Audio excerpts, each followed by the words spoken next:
Being hard stuck in low ranks is one of the toughest mountains to climb in almost any competitive game. And no, that's not meant to undermine the real hardships of life, but it is a true test of patience to grind your way towards the path of high elo. Now, the fact that we're here watching this video is already a step taken to improve your game. As Average Jonas once said, Fun fact about Valorant, elo hell doesn't exist.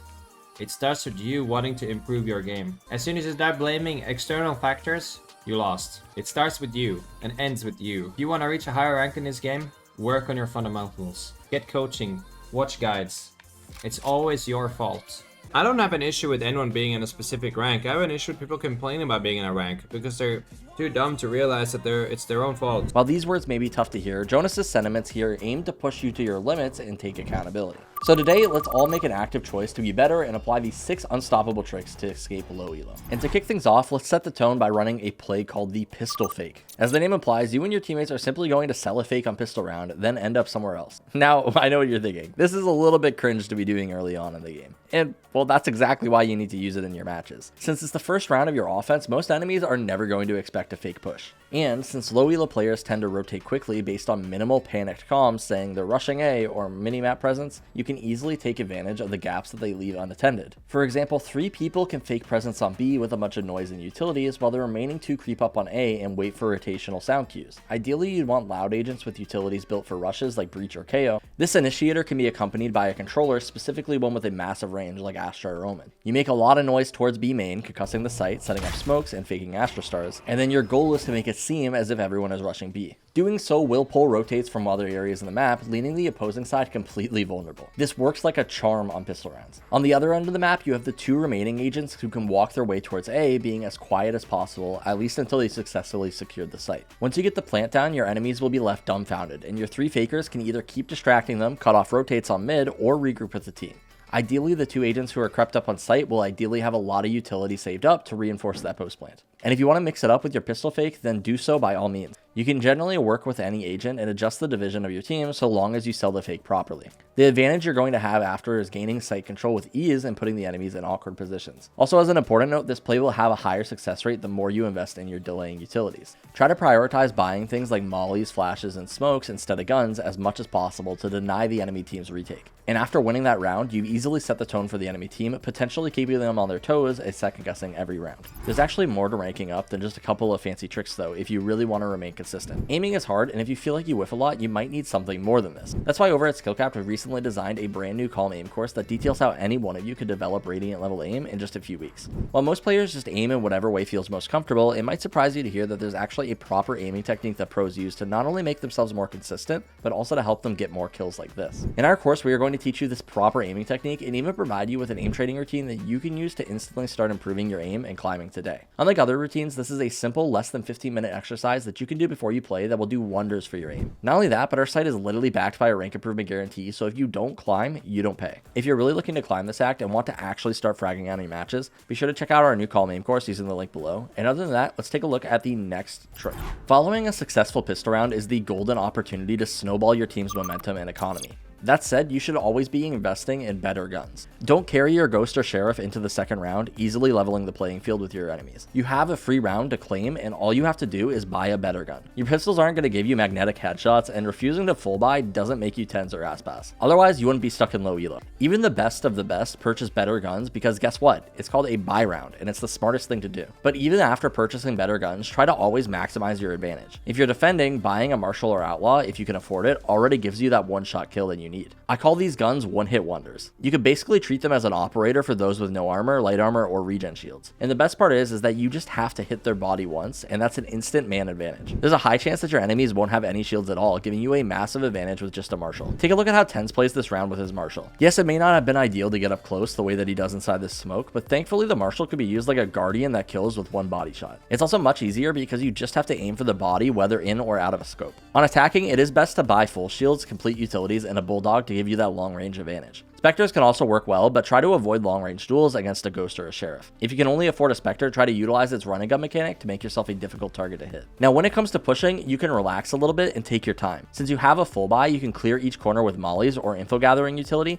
before progressing to avoid those sneaky campers. Also, don't walk into smokes blindly. Let your utilities clear it out for you and wait for them to dissipate. Keep in mind you can instantly lose your better gun advantage if you disrespect corners and smokes. And we all know how unpredictable low elo players can get. For this reason, it's normally better to stick together on these buy rounds where you have gun advantage to not risk giving it away to the enemy. You want to focus on taking long range duels as much as possible and then claim your free round and snowball your economy. Now, the third unstoppable trick that you can add to your arsenal is taking advantage of agents with flashes. I cannot stress how overpowered flashes are, especially in low elo. If you play a duelist like Phoenix or Yoru, you can get some really easy kills with your flash because low elo players oftentimes just can't dodge them. And the same thing goes for using agents like KO, Sky, Breach, and Gecko. However, it is easier to pull off with Phoenix than Yoru. As long as you avoid blinding yourself, you can guarantee at least one kill on each flash. Now, if you practice your flashes, the odds of you catching multiple enemies off guard drastically increases. Just take a look at these Phoenix flashes from XTR. While they may seem flashy, no pun intended, they are actually pretty straightforward. Just pop them through smokes and walls and practice in different angles and maps, then you'll improve your flash mechanics over time. If XTR was able to best Immortal to Radiant players with this simple technique, imagine what you can do in the lower elos. You'd be like a flashing god peeking into blind headless chickens. To top things off, Phoenix is actually one of the best duelists to help carry you out of low elo. I can say this firsthand as somebody who used him a ton during my unranked to diamond climb on console. On top of easy to do flashes, you have an abundance of utilities that can sustain you for longer rounds. So if you're not taking advantage of the flash meta, I highly recommend that you start doing so today. Now, for all my lurker players out there, this is your time to shine, because if there's anything low elo players are often weak to, it's an opponent who lurks with great timing. Like I mentioned, low elo players are quick to rotate and leave chunks of the map unattended very frequently. And the best way for you to capitalize on this weakness is to lurk a ton.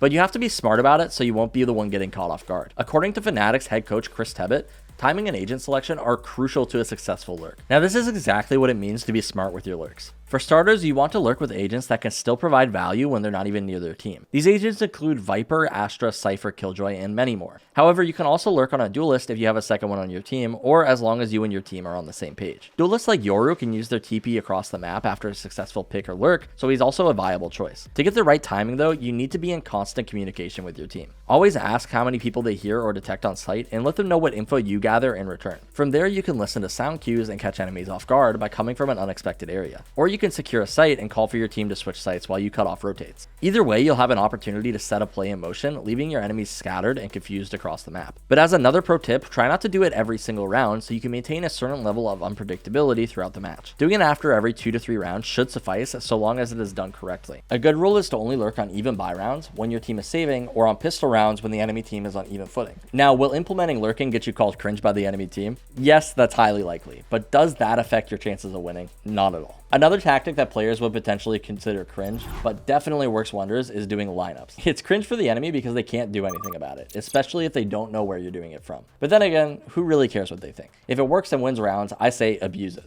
Learning a lineup or two across different maps is always beneficial. Think of it as an ace in the hole that can almost always guarantee a round win. Feel free to find your agent you're most comfortable with and start learning lineups. The best and easiest ones include Brimstone, Killjoy, and Gecko. But take note that you have to survive for as long as possible for you to pull these off in post plans. It's also best if your team can delay the enemy's retake instead of dying instantly and resorting to a lineup. That's why it's a must for you to call to your team that you're playing lineups at the start of the round, or at least before you take a site. You could try to learn the easy Brim ult plus Molly lineup combo from anywhere to give yourself a free round every time you have it available. Or better yet, just have fun and explore the lineup possibilities on each map. Just a few short sessions in custom games combined with in-game applications could go a long way to securing rounds for your ranked matches. Now, as a word of caution, don't overuse this tactic unless you literally have dozens of lineups to choose from. While playing lineups can guarantee a round, you also need to assess the situation and adjust accordingly. If most of your team dies early on while there's a lot of time left on the clock in fights with most of the enemy team, you might as well just lend a hand through firepower instead of baiting the whole team. A true lineup Larry knows when and when not to reveal his trump card. Now, for our last trick, we're going to be setting out a 2-part plan that drastically increases our chances of winning eco rounds.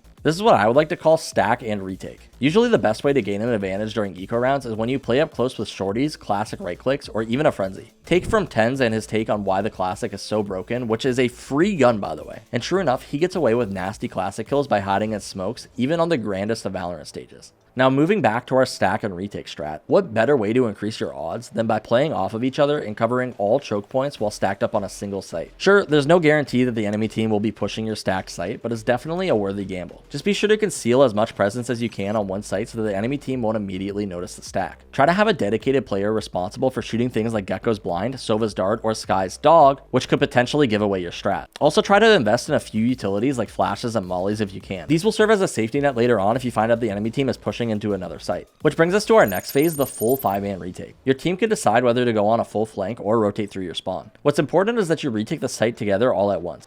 The best setup would be to have a Fade or Sova in your time your smoke with a Recon Dart or Haunt along with any other flashes or space denying utilities. Oftentimes low elo players just aren't as alert when it comes to shooting darts, or most of them will just get distracted by it. Therefore, you can capitalize on that distraction by simply peeking from various angles. You'd be guaranteed to at least spot 1 or 2 enemies off guard trying to find or shoot the dart. Now remember not to hesitate when you're doing the stack and retake, and just go all out. Do jumping right clicks and frenzy running guns in their face as much as you'd like. This team is heavily dependent on the team functioning as a single unit, so call to play, be on the same page, and play off of each other. Now you got yourself an instant chaotic formula that brews up thrifty rounds every day. And if you struggle with ranking up, then let me tell you that we can help you out today to get you back on track and climbing now. As mentioned with our brand new Calm Aim course, we will teach you everything that you need to know about how aiming has developed over the last 10 years. We will teach you the established proper technique that aim pros use to maximize their accuracy and whiff far less. Aiming can feel so hard at times, but we'll make it stupid simple and get you ranking up in no time or your money back. Don't forget, site subscribers also get direct access to our coaches in Discord so that you can get personalized feedback just for you.